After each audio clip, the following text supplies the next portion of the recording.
Hello and welcome to Trekkie and Beyond, a Star Trek podcast. I'm Monica. And I'm Andrea, and welcome to our new segment of our deep dives called Quick Decks, because we are going to be talking about lower decks, and we're going to condense 3 seasons into 6 episodes, which is why they're going to be a little bit quick. And so today we're going to talk about season 1, episodes 1 through 5. And for those who have not watched Lower Decks, what is wrong with you? They're amazing. And two, for those who don't know, Lower Decks is the adult animated comedy show for Star Trek. And I really want to stress adult because while as an adult I watch the show and I don't see anything wrong, when my nephew watches it with me, he's 7. Some things are not he should not hear or see. There's nothing too bad, but maybe not for kids just yet. This show aired in August 6th of 2020. It is the 9th main series of the Star Trek universe, 10th if you include Star Trek shorts, which some do and some don't. And it's a 12th series overall for Star Trek.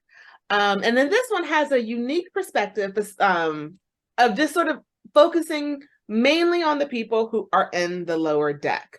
And as Monica reminded me, we do see the bridge, but they're not the people running the show in this show.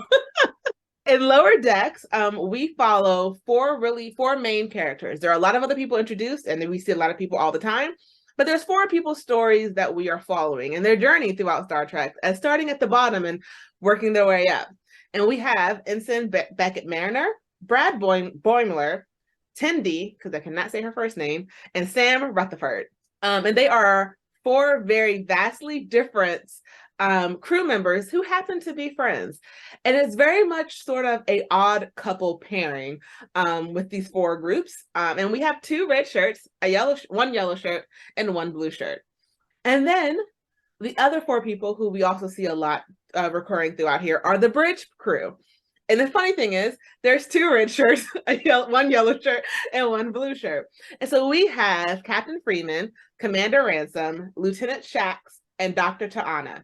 I read them in order of their shirt colors, I said earlier. And those are the bridge crew who, while they get screen time, they're not the main characters of the show. And I love them. I do. They are awesome. They are funny, and they bring a lot to the show. It is great to sort of focus on just the lower decks and seeing a side of Star Trek that I honestly it's only really hinted at on the TV shows, where we get to see them having downtime, having fun time here and there. But really the whole cusp of the episode is, what is the problem of the week versus all the little fun things they can get on after the first contact. For the ship that may not be the most important ship in the fleet. For the people who sometimes seem, are they forgotten? Where they're really just a mention on another episode, on another TV show, oh, this class of ship or this type of ship. And here they are the main focus. These people are the bread and butter of the Starfleet crew. Unlike all the other shows we talk about, I don't watch ahead. I've seen all of the shows. I've seen all of the episodes of Lower Decks. But we didn't know if we were going to talk about it or not, depending on how things were released. I do want to say I am coming in here with the full knowledge of season 1 through 3. So Monica is not. So she has. So it's like reverse of season 1 of Discovery. Yes. At first, a little shocked by the fact that it was animated, although I have watched maybe 2 of the original Star Trek animated series, but this is much more comedic. And as you mentioned, adult, because there's cursing in it, there's some nudity. It definitely has some adult undertones there. Unlike the animated series with the Star Trek original, which is fine for Saturday morning watching with kids. So this takes place after Next Generation, and I like that aspect. It started out as fan fiction and evolved from that. So I like the fact that like it did not start in Gene Roddenberry's network. It started with a writer that had some ideas and that sent out tweets. And so it just developed from there. Those ideas blossomed, and he pitched the ideas to executives, and they said, run with it. And he's been running ever since. And that's Mark Mahaman. So I really like the creativity of it. And it's out of the box with tons of Easter eggs. Yes. So it doesn't have as many memorable moments for me. So like from every episode, so it's going to be interesting talking about it because it's hard to pinpoint certain things because it's also short and sweet. So it's 30-minute blocks. And it doesn't have a season-long arc, so it's not like you're waiting for this big reveal. It's lots of short bites, and which should make it easy to talk about here, and then move on to other things as the stories and the characters evolved. It's a different perspective. It takes a village to raise a child. It takes a village to run a ship. So it's nice to be able to see different views of that, and I'm excited to talk about it. I'm very excited to talk about the show as well because I have loved this show since like season 1, episode 1. It's right up my comedic alley. It's right up my adult animation alley. It's not it doesn't take itself too seriously. We get to see the characters have this true love for Starfleet that we see on all the other Star Trek shows. We also get to see them like, I cannot get up and go to work today. We get to see them be a little bit more real in a sense. For it to be an animated show, we get to see them have a little bit more real feelings about Starfleet than we don't always see in the live action television shows. And that's one of the things that really stood out to me about it. So before we get too deep in, I'll let you guys know what we are going to be talking about. So as I said earlier, it's episodes 1 through 5. And so the first episode is called Second Contact. And this is about Ensign Tendi's first day on the Cerritos, and where she meets her fellow crew members, Boimler, Mariner, and Rutherford.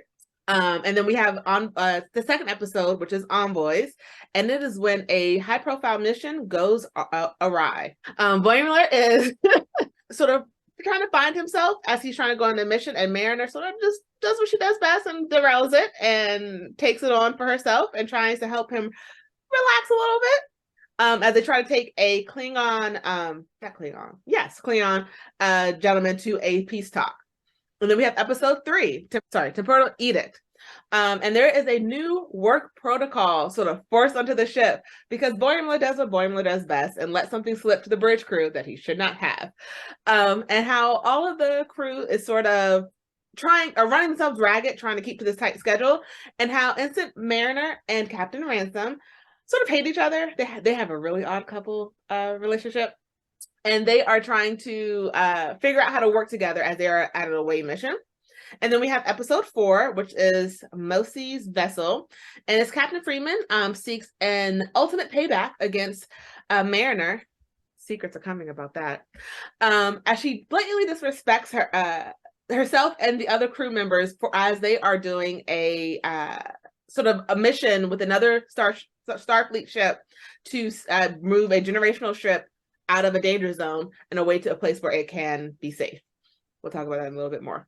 And then episode 5, we have Cupid's errant arrow. And Mariner, in her craziness, is very suspicious of Boimler's new girlfriend. And Tendi and Rutherford are trying to figure out how to get a better access to a better ship. And they have to learn to love where they are. I'll start off with one of the memorable moments for me. And it has to be literally in the very beginning of episode 1. And when we hear Boimler giving this heartfelt and background of what Starfleet's doing and how important first contact is and how you have to be very diplomatic and you have to be very on and very make sure you know exactly what you're doing when you are meeting an alien species for the first time. When I first watched this episode, it didn't really mean anything that much to me. It did, but it didn't. But then after like watching all of Discovery and Strange New Worlds and seeing how first contact really goes, and then you're like, oh yeah, this is a very important task. And then he sort of sets the episode for what, or sets our experiences, our minds for what all of this show is going to be about. It says, and yeah, we don't do that. We do second contact. And with that line, I knew I was going to love this show because it was he talked about how important what Starfleet does, how important first contact is, and how badass all those people are. And it's like, yeah, We don't do that. We go and we make sure they have all the correct information, that we have their correct phone numbers, that we know the best hot places to eat. And it's just like, okay, you're not taking yourself too seriously. And that first line, I knew not to take the show as serious. That was my first, I love this moment of the show. Did you have one? First episode was when they were the Easter eggs. Mm-hmm. And so there's also Easter eggs to modern day pop culture. And then there's Easter eggs to what they're considering classics, which are just like 80s pop culture, which is not classic to me, but to them in 2280, that's a long time ago.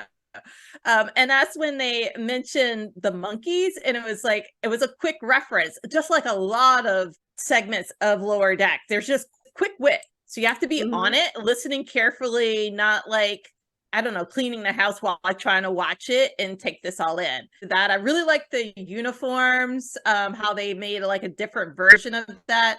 And it's such a classic bridge and Lower Decks area. The first episode really introduced you to the characters, and then just your surroundings, because I think it was Boimler who pointed to the fact that they're in the lower left-hand corner and like to help you get like just a visual of where they were in reference to that. So the directors have really taken a live action and just converted it to animated form. Loved it. Yes. I love the scene of him pointing. So here's where they are. Right. And here's where we are. As far away possible as you could get, like as far removed from power as possible. Another thing that I really love is the end of episode 1, when we learned a secret that it never even crossed my mind that they were related, but the connection between Beckett and Captain Freeman, and that they're mother and daughter. And it sort of, at that point, sort of explains some of Beckett's like actions, like, I'm pushing my mom's buttons, I'm pushing my mom's buttons, I'm pushing my mom's buttons. But at the same time, it's like, girl, I'm gonna need you to reel this in. But that shock at the end, when I first watched it, I was just like, oh crap, your mom's a captain. Right, because they have different last names. They do. And I'm not quite sure if it was that scene, because it's starting to run in for me, but run together. But was that when the captain was on the call with her husband, who's the admiral? Yeah. And they were talking about their daughter. And then I was thinking, that's nepotism. Like, she's keeping her around, even though she knows that she's not up to par. And then there's some jealousy with the rest of the crew. I'm starting to feel a little way about that about that relationship. And she's able to get away with stuff, especially when there's like an ambassador around, and she was yawning and stuff later in other episodes. But I was like, I don't know. Let's talk about that scene, because I think it was really in that episode, and that's episode 4, where they have the other crew there who's helping them move this generational ship, because it has like this entity on it that's dangerous if it stays where it is. And this is the moment where I start, like, I'm gonna admit, people, I love Beckett. She's my girl, but at the same time that I love her, I also hate her with a passion. Like, there is no one way to feel about her, because Beckett loves Starfleet. She does, but she doesn't care as much. Like, she doesn't take it serious at all. And on the other hand, you have Boimler, who's like, I'm only here for Starfleet. I'm going to do everything by the book. And then both Rutherford and Tendi like fall in on different scales between them. But like, the honest to God, in that episode was the first time I was just like, Beckett, get your ish together right now. You are being so disrespectful. And keep in mind, no one on the crew knows she's the captain's daughter. No one knows on the crew that she's the daughter. And it was like, you're being so disrespectful. No, chill. Like, just chill.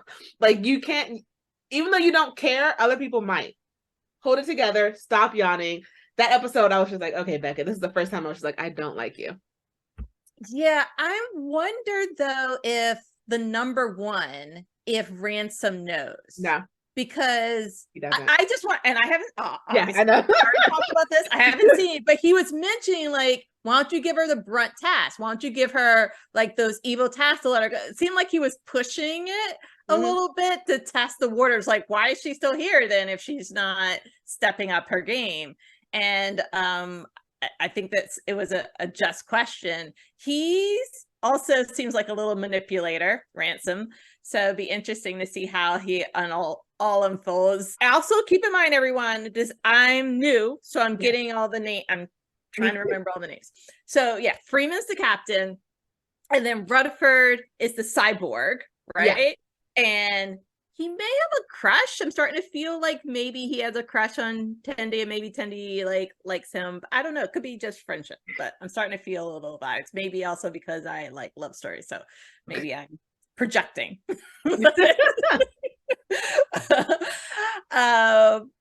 But yeah, so Rutherford was able to explore some other careers on the ship. Ransom is a interesting character. He's very much captain's man, but at the same time, it's almost like, dude, can you bring it down a couple notches? Like, I can trust that he doesn't want Freeman's job. I can trust that he is very much, I'm here for my captain. I will die for my captain. I will do whatever I need to do for my captain. But it's also, he's so like arrogant and full of himself that it's just like, dude, I don't know how this works. And it's interesting because I don't think this would work on a live, his personality wouldn't work in a live action show. I don't think. He wouldn't be able to have the balance of, I support my captain all the way, but have you seen me? Most of this, I would say 95% of this would not be able to occur in live action. When I saw Boimler's holodeck, like his favorite holodeck with the nude workouts, I was like, oh, that's not gonna happen in live action.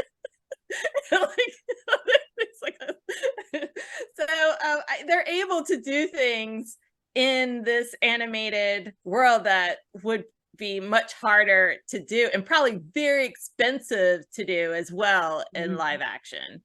Because for episode 1 was a lot for episode 1 of just like as a jump into the show. Because we almost have like zombies, a version of like an infection zombie happening on the ship. But then we also see a caring side of Mariner, because like our first introduction to Mariner on the show is she slices basically Boimler's leg open because she's drunk off of regulations off of an alcohol that's not regulated for Starfleet. But at the same time, that same episode, we see her giving farm equipment to needy farmers on the planet of the Second Contact because they don't have all the equipment they need to do what they need to do to survive. And so it's like, okay, we have her. She doesn't care, but she does. Well, our very first scene of her was actually she was breaking a Starfleet rule. She was bringing contraband on. Yeah.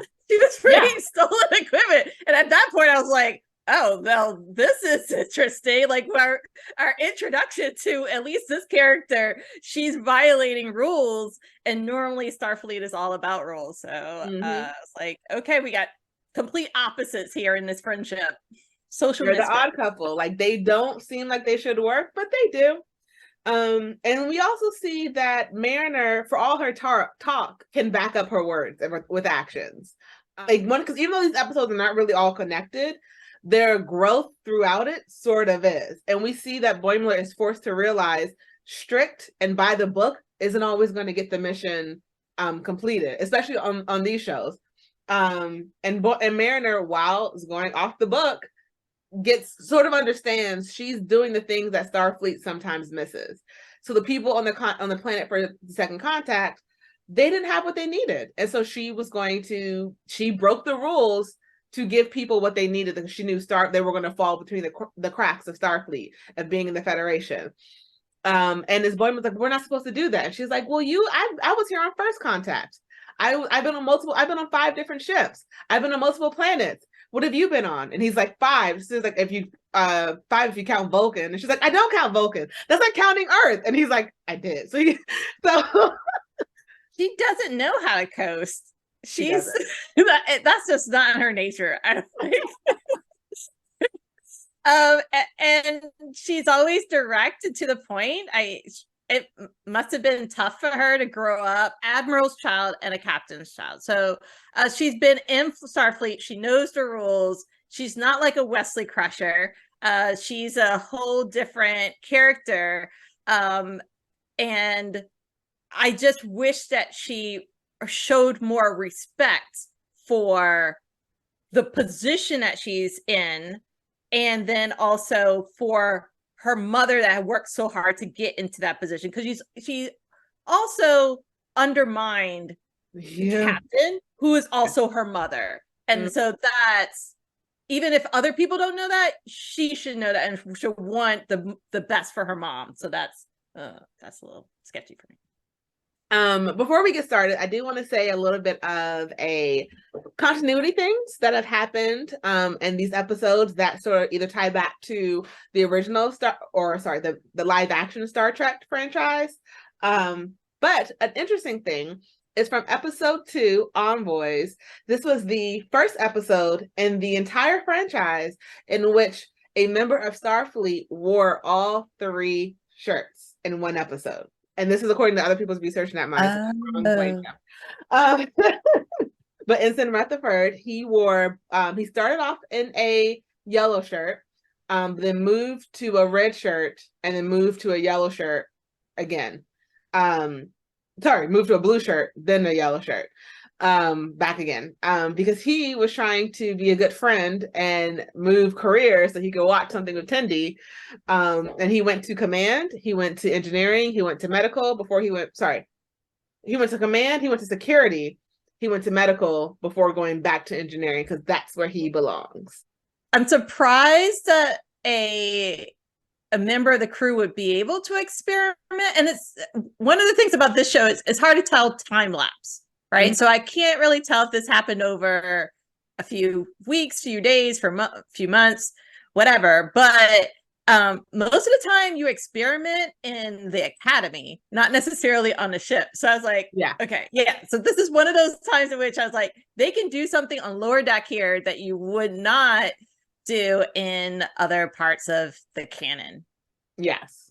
And then also, because part of me is dead inside, the the scene when Rutherford is doing a practice like bridge exercise simulation, and he ends up killing like all of the kids on the ship, and Ransom comes to him and just like, I have seen this simulation run 1,000 times, and that has literally never happened. Let's do it again. Let's put some more kids on these ships. Right, like, that's why I think he's facetious. In live action. Yeah, I was like, I'm a little suspicious of him. It was just like the sheer audacity of, oh, you just killed so many people. And he started off so serious with it because Rutherford was like mortified. Yes. He's like, I, oh my gosh. And Ransom's like, let's do this again. Right. And also Rutherford didn't know the Janeway move. So of course, like in the next simulation, he didn't know, so he just called it. He didn't know that was the worst possible decision to make. Well, you should move away from the asteroid, but he didn't know because he didn't study this in Starfleet Academy. Yes, he was not studying this. One thing is, I did like in episode 4, we get to focus a little bit more on Tendi and some of her personality, because we know she's in medical, and she's an Orion, and she's like a really, really sweet, bubbly, happy person. And we find out that part of it is because she has a need to be liked by everyone. And she doesn't know why. Even if she doesn't like the person, she needs them to like her. Because in part of this episode, she was invited to an ascension, and this chick did not read the room of how to act, how to be, how to even emulate what other people were doing around her. Instead, she was very loud, very distracting, ended up ruining the entire ascension. And even though the guy wanted nothing to do with her, even though he was just like, I'm mad at you, I'm not going to like you, she was like, no, that is not acceptable. You cannot not like me. I need you to. Regardless of the fact that she was the one in the wrong and had to like earn his forgiveness. She's like, I need to be liked. And so we're seeing their flaws as well as they're like, because you on the surface, being nice and bubbly is a great thing, but only being that way because you want to be liked and not because you're necessarily a good person and you have this urge to be liked by everyone, that's sort of a fault. And it's nice to see this balance of, again, two things that don't normally go together, going together. Yes, I think Tendi and Rutherford have that in common, among other things. The fact that they both want to be liked, because otherwise, why would he explore other careers when he loves spending days, weeks inside of the Jeffries tubes? So why would you think security or bridge would be your thing? But because Tendi mentioned it and he want to be liked by her and he's dating around, he wants to be liked, that he decided mid-career swing to try to explore other options. I also think that Boimler wants to be liked by the bridge and the captain. That's why he's nervous there and around them, and dresses up for away missions that are not necessarily a big deal, but he's all nervous and psyched about them and conducts a whole lot of more research than what's necessary. But it's part of, I think, being the new kid on the block and wanting to move up in rank and impressionable and interested, just in the career ladder. No, you're right, because Boimler definitely screams like me, promote me, make me want to, like, I want to be one of you. But he doesn't have the personality to match. He has the the manual knowledge. He has the book knowledge. He's book smart, but he does not get the nuances that will come with being a captain, which is why it's really interesting that Beck is like, I'm going to be your mentor, because she really could help him get the street smarts that he needs to be a captain. Because we even see this when in the live action shows of the way of the end of Strange New World season 1, when Captain Pike had when he didn't die, when he made the decision not to die, and he was like, and because he made that decision, he was sitting in the chair in the position where another captain needed to make that decision. But when Captain Kirk had a whole different way of thinking about something, Pike was a little bit more structured. Now he did go out of the manual a lot. Like he left the manual behind sometimes, but that was the heart of him. And Captain Kirk was more, let's figure this out. Let's do this. Punch it. Let's figure this out. Let's shoot first, ask questions later. And sometimes you do need that in the captain's chair. And so I feel like Boimler, to be a good captain, needs an equal balance of both, of when to know to stick to the rules and when to know to deviate. And right now he's just stick to the rules, stick to the rules, stick to the rules. And Beckett is break the rules, break the rules, break the rules. We need them to meet at the middle. He hasn't been on a lot of missions. He's new, and all he's been doing is reading and preparing for this all his life. And she just has a lot more experience on the road. We find out that she's been on like at least 3 other ships. And every time she goes to a new ship, she keeps getting demoted.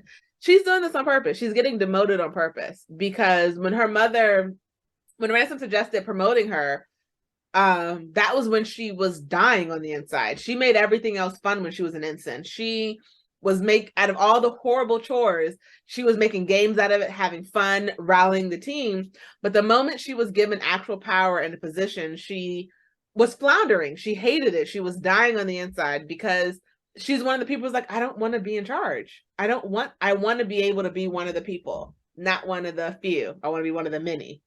But instead of just, coasting down there, because, when things hit the fan, she is good in a crisis. She is amazing in a crisis, but she still doesn't want to be in charge. Yeah. And she doesn't like the details, the minutia, paperwork, not like paperwork, but like she doesn't work.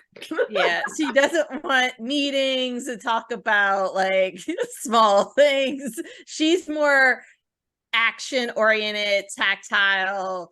She wants more of the grunt work. She just wants to get things done, not about the process, working out processes to get to that point. And then we also see that she is both a good friend and an overstepper. Because in episode 5, granted, we were all I was like, Boimler, you have a girlfriend? Like, what? Instead of just sort of being a little suspicious, she definitely just went off the deep end and was like, this girl's a parasite. She's trying to kill you. Don't trust them.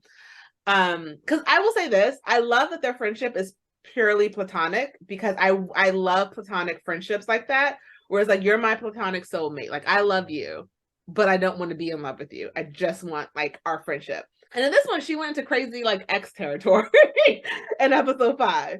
But it turns out that she was right, except she was wrong. She was right on the wrong person. There was a parasite. It wasn't on the girlfriend. It was on Boimler himself. I was feeling like she was jealous of the fact that Boimler had another friend and was like jealous of time and the fact that he wasn't as focused on her and their friendship anymore. Maybe it's just a vibe I get. No, but see, that's also the parasite that they found on the back of Boimler's head made people obsessed with him. So it could also be stated that it wasn't her. It was, and because she didn't have romantic feelings for him, she wasn't obsessed with him in a romantic way. She was obsessed with him in a friendship way. On the other hand, the girlfriend was obsessed with him in a romantic way because she was romantically attracted to him. But we also see she does have history with losing a friend to a parasite. When she was wearing her hair out in a big old afro, and they were just joking that her crewmate's boyfriend was a shapeshifter, and he killed the girlfriend. So she does have a little bit of trauma as well behind those disobeying eyes. We even find out that he made a holodeck girlfriend, and because Becca's like, do we have to go to the holodeck to meet her? No, I don't do that anymore. It's like, oh, okay. And that's also the second little hint that people use the holodeck for stuff that they shouldn't, because she was when Beckett was given all the grunt work in episode 4, Ransom was telling the captain, yeah, she's even making a game out of cleaning the out of this, and she's like, do people really use it for that? That's all people use it for. And it's like, oh, that is very disgusting. That is, y'all need some help. But again, this is why this is an adult animated show. This is not for children. What do you think? I understand your point now, and that perspective is interesting. It's also, I wonder then why his girlfriend was also hanging out with this other guy then, if she was just supposed to be attracted to him, but he was just acting so strange. But if that parasite was drawing all of the people around him to him, that maybe like other guys would be attracted to him too, like this like her girlfriend's bestie. Or other thing. I don't know, they could have taken the story into other directions. Maybe that's just my fan fiction of the fan fiction. Written that differently. Well, I will say this, the guy the girlfriend was hanging out with, they were scheduled to work together. So it wasn't really my choice, but I did get a little, he did seem more her style though. I'm not gonna lie. I'm sorry, Boimler, I love you, but you just ain't got it yet. You ain't got it yet. I'm so sorry. Yeah. But the moment the two of them met, so I'm forgetting the girlfriend's name, but once the girlfriend's Barbara Brinson, once her colleague from the ship met Boimler, they should have had an attraction. Everyone should have had an attraction to Boimler based on that parasite. That could have really have taken this episode to a different realm. That would have been very interesting and was hilarious. It was very interesting though to see both girls fight over him, thinking they were both trying to protect him from the other person. Right. And then hearing Barbara talk about what she thought of the craziness she thought about Beckett. And it was just like, oh, no, I don't want him like that. I just thought you were the bad person. No, you're the bad person. And then it turns out at the end, when this, the parasite's on Boimler, and like she breaks up with him, that Beckett and Barbara are best friends now. Yes. It's like you lost your girl to your best friend, let's be honest. And we know that it's implied that Beckett likes both genders. From the way that she talks about Rutherford having a date with the girl he did in the first episode, and just like commenting on different things here and there. And then how she had like a little minimal attraction to Ransom when he took his shirt off and was beating that guy on the alien planet with his fist. She's like, oh, I should not be attracted to this. So we know that she has attraction to both genders. So it's like, okay, you did lose your girl to your best friend. I just want you to know that, Boimler. Beckett won. She won. She's Barbara's type. That maybe Boimler has attraction to both genders too, with the whole working out with naked men around. And then also there was another scene in which there was a guy with a towel and he was talking about how, I don't know. That was just the vibe I'm getting. Could be completely wrong. And, different times, maybe. In the future, much more acceptable because you have a whole buffet. Versus just option 1 or 2, you have entire table. And you have a whole holodeck to explore your sexuality without other people knowing. So, I mean, until they clean out the filters, because apparently everyone uses the holodeck for a little something that they shouldn't be. I'm never giving you a holodeck. Don't give me one either. I can't be trusted. And then at the end of episode 5, we do see that both Rutherford and Tendi, who were both experiencing a little bit of jealousy of their own for the new ship that they were on and how much better it was than the Cerritos, because the Cerritos is like being held together with duct tape for some parts of it. We see at the end when they had the option of being transferred off the ship, they both said no. So we can't leave. All of our friends are here. We love it. We can't do that. And how they were going up against a lieutenant who was trying to transfer himself off the ship because he was like, I can't do it. It's too high tech. It's too advanced. We're going on fun missions all the time. I can't do this. And I thought that was like, okay, it's a cute little way of them saying, even though it's not the best ship in the fleet, it's our ship and we're going to love it forever. Funny though, we do see, like, normally it's really interesting because what the captain was talking about in this episode would have been the only focus on a live action show of them having to implode a moon or to save the rest of the planet, to save all the colonies, and how Captain Freeman was going back and forth trying to figure out a way to solve everything, only for the alien to be like, yeah, it would really greatly horribly affect both of us. What do you mean both of us? How many people live on your moon? Just me and my wife. We're very rich. Implode it. It's like to see them sort of let down a wall that we wouldn't get to see in a live action. And this is one of the reasons why it sort of humanizes Starfleet for me. Because you know that's a normal reaction. Really? You're willing to let hundreds of people die for just you and your wife to stay on your moon? We just redid the floor. I love Captain Freeman. She annoys me, but I love her. I really like the career journey discussions, dilemmas that they're playing in as like, I don't know, B stories or just other stories as under the cover. Because I can't say everybody, but most people have like looked at other jobs and think, oh, maybe the grass is greener over there. Maybe I should apply for that other department or apply for this other job at this other organization. And so throughout this, we're watching 4 individuals kind of explore what we're considering also traditional career like challenges, pursuits, questions that we have in our head, like, are we prepared? Are we dressed for this? Should we apply for these other jobs? Should we do this? Should we do that? And so it's an easy access point to a lot of these stories. It's not complex science where there's this thing, this burn, this whatever that we're trying to solve. There's just like traditional, like they're in the future and they still have doubts about their career. They still have like these fundamental issues.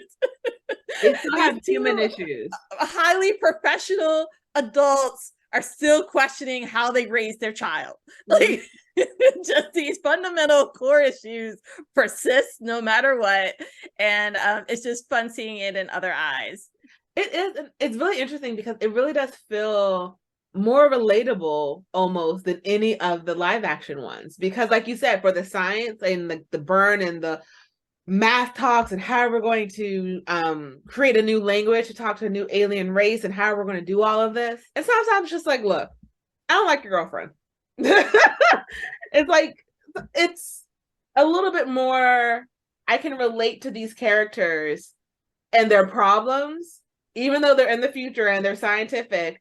They come across much more human than some of the live action shows. Because the live action show, again, part of it is also showcasing, we're on a TV show, we need to showcase how how in the future we are. We need to showcase things that with the teleporting, with the comms, with everything on the ship. It's like not just acting, but it's also showcasing how in the future you are. So it's like they're doing like a double work. But in the cartoon, they don't have to. In the animated adult animation, I won't call it a cartoon, adult animation, it's just sort of that's there. They don't have to work as hard to showcase they're in the future because it's, if that makes sense. Yeah. And also in an animation, you can make fun of yourself because it's out of your own, it's not in the live action. Whereas I think Star Trek series and Trekkies, like in general, are very serious about specific things. And so in live action, if you deviate from canon, if you do something else, then it's a hard line between like what the strict fans, like what they need and like your creative freedom. But in animation, I feel like it gives you a whole lot more create freedom because you're in the Star Trek universe, but you're sort of kind of not in the same realm. So it gives you, I don't know how else to say it, but some flexibility. No, it does give you flexibility. You're right. Because it's as an animated animation, you're not taking it as serious. And it's like the world is set. So like you can enjoy it for what it is versus, oh, it should be this. No, just enjoy it for what it is. And I do agree that there are some Trekkies in the fandom who are very like, I can enjoy it for what it is. It needs to be what I want it to be. And it's like, no, enjoy it for what it is, not what you think it should be. And this one is very much easier to enjoy it for what it is. It's a relaxed laugh. Each episode, like you said, is only like 20 to 30 minutes. And it's just, it's there for you to enjoy. It's there for you to sit back and laugh and be like, I can't believe they got themselves into this. And it's right up my alley with the every episode is different. Every episode is not interconnected. And while there may be some like, oh, this hint back to this first episode, or this may like tie in later, overall, it's just, I can enjoy the Star Trek universe and see things that I love, have them mention Easter eggs and like, oh, I love that. Oh yeah, I remember that. I can just relax versus they should have done this, or no, this character was never like this, or they can draw them however they want to in this versus, oh, that's not my Klingons, or that's not my Grogs, or that's not, it's a lot easier to just relax in this world than it is during a live action. You're absolutely right. Or how about this one? This actor's not acting like Kirk enough for me. It's like, but in my final thoughts, I have noticed that Lower Decks is an easier entry point into Star Trek. So even if you don't have prior Star Trek knowledge or experience, you can watch it and enjoy it. It's okay not to pick up all the Easter eggs. It still has story there of substance to be able to pick up and really appreciate. I also think that it's go into it knowing that it's a comedy. Don't worry as much about Star Trek facts Yeah. and figures there. I also, in my last point, I think this will age well. And I think Discovery will age well. I think Lower Decks will age well. Like I don't like the original series because it doesn't age well for me. Yeah, so I just wanted to end with that. I think in syndication, this is going to do lovely. It's going to be enjoyed for decades to come.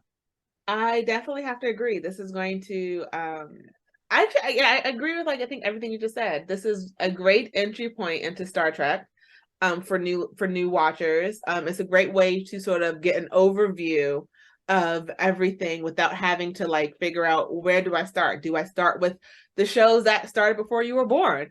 Or do I just sort of come in here, understand, okay, this is what's going on. This is a nice little four-way into it without having to commit to seasons of shows. So yeah, this is a great entry point into Star Trek. And it will age well because they don't take itself too seriously.